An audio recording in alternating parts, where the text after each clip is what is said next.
আবৃত্তি কৰিবলৈ ওলাইছোঁ নিৰ্মল প্ৰভাৱৰ দলৈ মাহীদেউৰ পুতলা। আমাৰ ওচৰতে মাহীদেউৰ ঘৰ। মাহীদেউৰ পুতলাটি হ'ল এদিন জ্বৰ। জ্বৰ জ্বৰ পানী লগা জ্বৰ।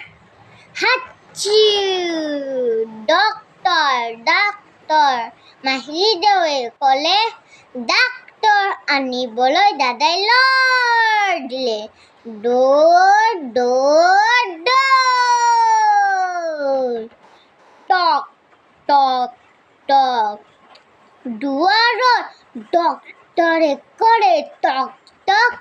পুতলাই ভয় খাই কাপে ঠক ঠক। ভয় নাই ডক্তৰে ক'লে লাহেকৈ পুতলাক বেজী এটা দিলে। আইঐ দৰৱ খালে গাখীৰ খালে জ্বৰ ভাল হ'ল।